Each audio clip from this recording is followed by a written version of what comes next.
بسم الله الرحمن الرحيم. السلام عليكم ورحمة الله تعالى وبركاته، والصلاة والسلام على سيدنا محمد وعلى آله وصحبه أجمعين. نتمنى أن هذا الفيديو يلقاك في أحسن الأحوال ودوام الصحة والعافية للجميع. كما ما راكم تشوفوا معايا درت لكم جبن بطريقة مختلفة، يجي بزاف بنين وبريستيج، وأيضا راح ينور لك وجهك قدام الأحباب والأصدقاء. إن شاء الله تجربوه. وهذه الطريقة تاعو جاتني بزاف سهلة، ويعني في 10 دقائق كي يكون عندك كلش واجد راح ديريه بدون تعب وبدون تضييع تاع الوقت. اذا تابعوا معايا الفيديو للاخير، ما تفوتوا حتى لقطة منه. ونشكر كامل اللي تابعوا قناتي، ونبداو على بركة الله. بسم الله الرحمن الرحيم. نبداو على بركة الله. بسم الله الرحمن الرحيم. عندي هنا في الخلاط حطيت صدر دجاج، وعندي هنايا كزبر، شويه كركم، شويه كمون، فلفل ملح، عفوا فلفل اكحل، ومعاه فلفل راس الحانوت. راح نحطو هنايا عندي بصله خضاري قطعتها كامله، ومعاها 3 فصوص من الثوم. راح نضيفهم للدجاج، ونضيف عليهم ايضا التوابل اللي كنت ذكرتها لكم، وراح نرحيهم في الخلاط. هنا باش ما نديرلكمش ازعاج تاع الخلاط، رحيتهم وجبتهم لكم طول مرحي.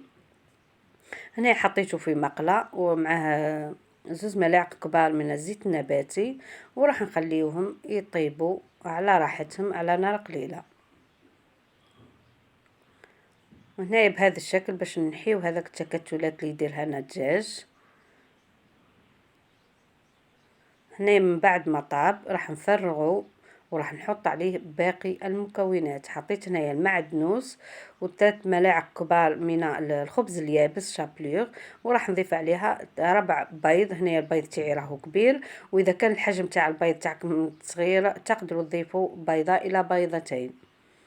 المهم تتحصلوا على قوام يكون شويه جاري، ماشي جاري بزاف كما ما راكم تشوفوا معايا في الفيديو.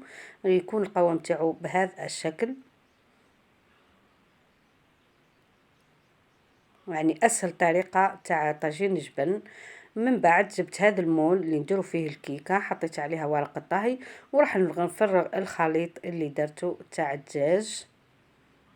يعني بصدر الدجاج راح ديري طاجين جبن من اروع الاكلات، راح يجي بزاف بنين. وايضا كما قلت لكم في ربع ساعه او 10 دقائق راح تكوني وجدتي هذا الطبق. يعني يجيبوا لكم وصفات اللي تكون ناجحه، وتكون جربناها وكانت جاتنا بزاف مليحه.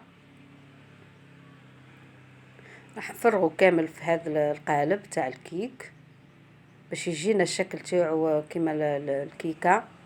يعني نخرجوا شويه من هذيك القوالب تاع المربع والقالب تاع الدائري. راح نعدلو بهذا الشكل باش نحط عليه الجبن.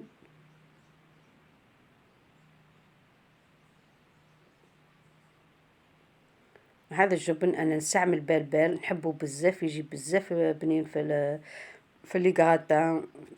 اي حاجه ديرها في الفرن تحطي بربر يجي مليح. قصته الى مستطيلات وحطيته بهذا الشكل، يعني نغطي كامل هذاك الدجاج بالجبن، وراح نحطه للفرن يعني كلش طايب، يعني شويه برك ما يجمد ويحمر. في لاصوص هنا عندي الكركاس تاع الزيت اللي حطيت، نفس التوابل اللي حطيتها في مع الدجاج راح نحطها. عندي ملح، شويه فلفل اكحل، عفوا فلفل راس الحانوت، كزبر، شويه كركم، نفس التوابل اللي حطيتها في اللحم. ومعاه هنايا شويه تاع بصل، شويه 3 فصوص من الثوم، وراح نخليهم يتقلاو. ومن بعد راح نضيف الزيت، عفوا الماء سخون، ونضيف عليهم ايضا الزيتون. واللي عنده اي حاجه يضيفها مع هذا كيما الشامبينيون. انا ضفت غير كان متوفر عندي غير الزيتون حطيته، ونخليه يطيب بغرضه. من بعد ما يطيب راح نضيف عليها قطعه من الجبن، ونخليها تذوب باش يعطيني طعم لاصوص تاع الجبن. من بعد ما طاب وخرجته وهو سخون، جبت هذا الجبن اللي يجي فيلي وقسمته الى مستطيلات بهذا الشكل ومربعات ايضا، باش نزين الطبق تاعي تاع طاجين جبن، يجي بزاف رائع. وهذا الجبن ايضا الطعم تاعو يجي مليح بزاف. زينت هنايا تزيين اختياري، انا حبيت نوري لكم وانتم فيكم تغيروا التزيين تاعكم، يعني جاني ما شاء الله.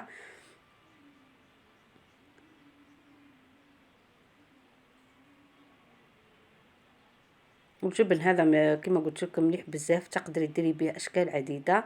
قصيت الى ايضا مربعات، وراح ندير الجهه الاخرى كما ما درت الجهه المقابله، ودرت ايضا مربعات وحطيتهم في الوسط كما ما راكم تشوفوا الشكل تاعو النهائي. وهنا راح نقصوا كما ما نقص الكروكون. على هذيك حبيت نسميه طاجين جبن كروكي، يعني يجي الشكل تاعو كما الكروكون. والمذاق تاعو ما نقولكمش عليه، والريحه مذاق رائع وتحفه، جاني بزاف بنين. اكيد لما تجربوه راح تقولوا لي في التعليقات كيفاش جاكم هذا الطاجين.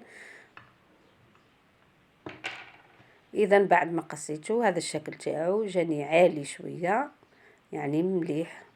هنايا بعد ما كملت وقطعته حطيته في صحن تقديم. شوفوا الشكل تاعو النهائي. زدت عاودت درت مربعات وزينت بهم من الفوق. كما قلت لكم طاجين جبن بريستيج راح ينور لك وجهك مع الحباب ومع الاصدقاء كي ديري عرضه. جربيه ان شاء الله ينال اعجابكم ورضاكم. في الاخير اترككم في رعايه الله وحفظه، والسلام عليكم ورحمه الله تعالى وبركاته.